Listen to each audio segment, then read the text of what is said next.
আমার প্রিয় দশম শ্রেণীর ছাত্ররা আগামীকাল যে মাধ্যমিকে ভৌতবিজ্ঞান পরীক্ষা, সে ভৌতবিজ্ঞান পরীক্ষায় 2 মার্কের প্রশ্ন যেগুলো আসতে পারে এবং মাত্র 8টি অধ্যায় থেকে 2 মার্কের প্রশ্ন আসবে। কোন কোন অধ্যায় থেকে কি প্রশ্ন আসতে পারে তোমরা দেখে নাও।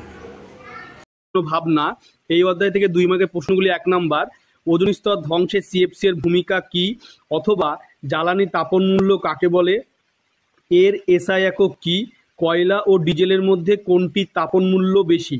2, ওজোন স্তর ধ্বংসের কারণগুলি লেখো, অথবা জীবাশ্ম জ্বালানি সংরক্ষণের দুটি প্রয়োজনীয়তা লেখো। 3, স্থিতিশীল উন্নয়ন কাকে বলে, এর মূল লক্ষ্য কি, মিথেন হাইড্রেট কি, এর ব্যবহার লেখো। এরপরে গ্যাসের যে আচরণ এই অধ্যায় থেকে দেখতে পাচ্ছ 1 নম্বর অঙ্ক আসতে পারে। 0 ডিগ্রি সেলসিয়াস উষ্ণতায় রক্ষিত একটি নির্দিষ্ট ভরের গ্যাসের চাপ দ্বিগুণ ও আয়তন অর্ধেক করা হলো, গ্যাসটির অন্তিম উষ্ণতা কত হবে।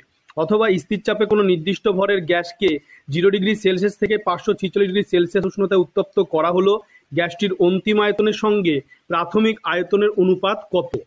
এরপরে তোমরা দেখতে পাচ্ছ যে গ্যাসের আচরণ থেকে 2 দাগে এসটিবিতে নির্দিষ্ট ভরের কোনো গ্যাসের আয়তন 500 ঘন সেমি, অপরিবর্তিত চাপে 127 ডিগ্রি সেলসিয়াস উষ্ণতায় গ্যাসটির আয়তন কত হবে।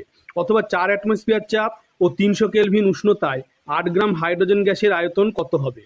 এরপরে তোমরা দেখতে পাচ্ছ যে আলো যে অধ্যায়টি রয়েছে, সেই আলো অধ্যায় থেকে 2 নম্বর যে প্রশ্নগুলি আসতে পারে দেখে নাও। 1, চিত্রসহ উত্তল লেন্সের আলোককেন্দ্র ফোকাসের সংজ্ঞা দাও। 2, গাড়ির হেডলাইট কোন দর্পণ ব্যবহৃত হয় ও কেন, অথবা দিনের বেলায় আকাশকে নীল দেখায় কেন। 3, মায়োপিয়া কি, কি ধরনের লেন্সযুক্ত চশমা ব্যবহার করবে এই ত্রুটি দূর করতে।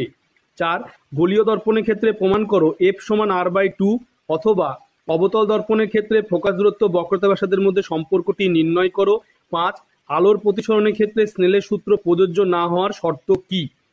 এরপরে তোমরা দেখতে পাচ্ছ চলতড়িৎ থেকে যে প্রশ্নগুলি আসতে পারে। 1, কোনো কোষের তড়িৎচালক বল 1.5 ভোল্ট বলতে কি বোঝো।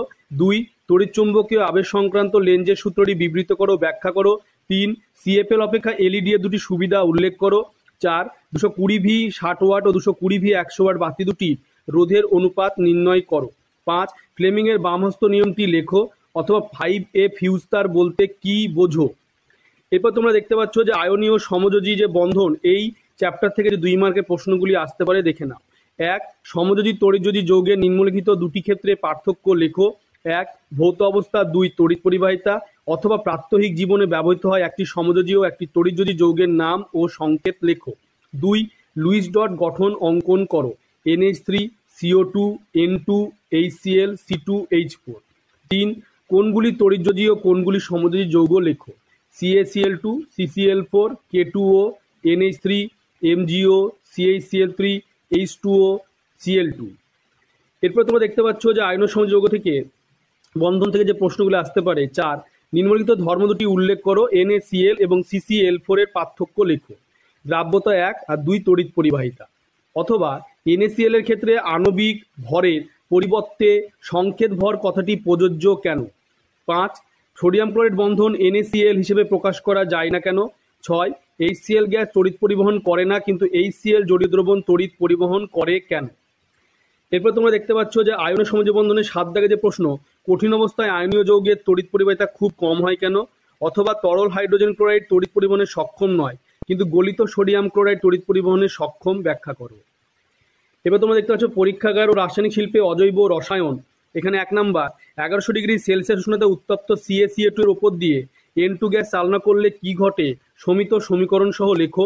অথবা কপার সালফেটের জলীয় দ্রবণে H2S গ্যাস চালনা করলে কি ঘটে সমীকরণ সহ লেখো। 2, নাইট্রোলিন কি, এর ব্যবহার লেখো। অথবা অ্যামোনিয়া গ্যাসের বিজরণ ধর্মের উদাহরণ দাও। 3, অ্যামলিক পটাশিয়াম ডাইক্রোমেট দ্রবণের মধ্যে দিয়ে হাইড্রোজেন গ্যাস পাঠালে কি ঘটবে সমিত রাসায়নিক সমীকরণ সহ লেখো।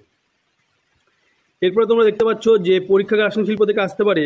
4, স্পর্শ পদ্ধতিতে SO2 থেকে SO3 শিল্প উৎপাদনের শর্ত সহ সমিত রাসায়নিক সমীকরণ লেখো। অথবা নেসলার বিকারক কি। এরপর তোমরা দেখতে পাচ্ছ যে ধাতুবিদ্যা যে অধ্যায়টি রয়েছে, যে ধাতুবিদ্যা অধ্যায় থেকে 1 নাম্বার যে 2 মার্কের যে প্রশ্নগুলি আসতে পারে। 1 নাম্বার, সব আকরিক খনিজ কিন্তু সব খনিজ আকরিক নয়, ব্যাখ্যা করো। অথবা আচার জাতীয় খাবার অ্যালুমিনিয়াম পাত্রে রাখা হয় না কেন। 2, কপারের পাত্র আর্দ্র বায়ুতে ফেলে রাখলে সবুজ ছোপ পড়ে কেন। অথবা তৈলচিত্র কিছুদিন খোলা বাতাসে রেখে দিলে কালো হয়ে যায় কেন।